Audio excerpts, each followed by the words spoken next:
அக்காவோட சிநேகிதிங்க என் விளையாட்டுக்கு சேர்த்துக்கவே மாட்டேங்கிறாங்கம்மா.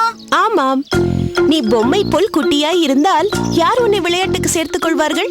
அதற்குத்தான் சொல்கிறேன், நன்றாக சாப்பிடு என்று. நன்றாக சாப்பிட்டால் தானே நீயும் அக்காவை போல பெரிய பெண்ணாக வளர முடியும். பிறகு பார், எல்லோரும் உன்னை நான் நீ என்று போட்டி போட்டுக்கொண்டு விளையாட்டில் சேர்த்துக் கொள்வார்கள். நிஜமாவா அம்மா? நிஜமாகத்தான் சொல்கிறேன். நான் உன்னிடம் பொய் சொல்வேனா? இந்த சாப்பிடு. வேண்டாம். சரி, நான் ஒரு கதை சொல்வேனாம். அதை கேட்டுக்கொண்டே நீ கிண்ணத்தில் இருக்கும் சாதம் மொத்தத்தையும் சாப்பிட்டு விடுவாயாம். கதை சொல்லுவியா? அப்படின்னா சாப்பிடுறேன். கதை சொல்லு, கதை சொல்லு. சொல்கிறேன், வா, இப்படி வந்து உட்கார்.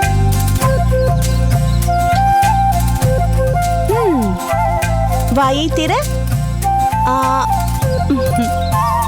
சமத்து குட்டி, இந்தா இன்னொரு வாய். கதை சொன்னாதான் சாப்பிடுவேன். சரி. ஒரு பெரிய காடு, அதில் ஒரு ஆறு, அதன் கரையில் ஒரு பெரிய மரம். வாயை திற. அந்த மரத்தில் ஒரு புறா உட்கார்ந்து கொண்டு அப்படியும் இப்படியும் பார்த்து கொண்டிருந்தது. எதுக்காகமா அப்படி பார்த்து கொண்டிருந்தது? நீ வாயை திற, அப்பொழுதுதான் நான் சொல்வேன்.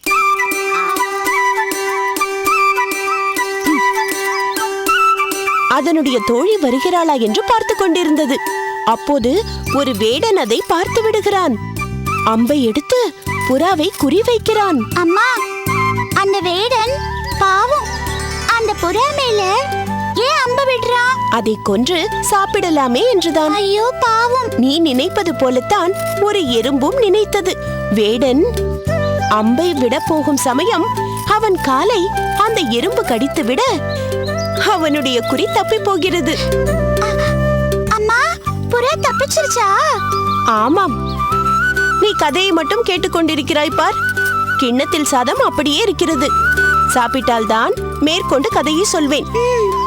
எங்கேயா? ஒரு நாள் புறா மறுபடியும் அந்த மரத்தில் உட்கார்ந்து கொண்டு அப்படியும் இப்படியும் பார்த்து கொண்டிருந்தது. ஐயோ, மறுபடியும் வேடன் வந்துட்டானா? இல்லை, தன்னை காப்பாற்றிய எறும்பு எங்கே என்று பார்த்தது. அது ஆற்று தண்ணீரில் விழுந்து தத்தளித்துக் கொண்டிருந்தது. உடனே புறா அந்த மரத்திலிருந்து ஒரு இலையை தன் மூக்கால் பறித்து தண்ணீரில் போட்டது. அதில் ஏறி எறும்பும் பத்திரமாக கரை வந்து சேர்ந்தது. தன்னை வேடனிடமிருந்து காப்பாற்றிய எறும்பை இப்போது புறா காப்பாற்றி விட்டது. சரி, சாப்பிடு. அம்மா, அம்மா, இன்னொரு கதை சொல்லுமா. எனக்கு வேறு எந்த கதையும் தெரியாதடி. எனக்கு கதை வேணும். தெரியாது கமலை. நான் சொல்கிறேன்.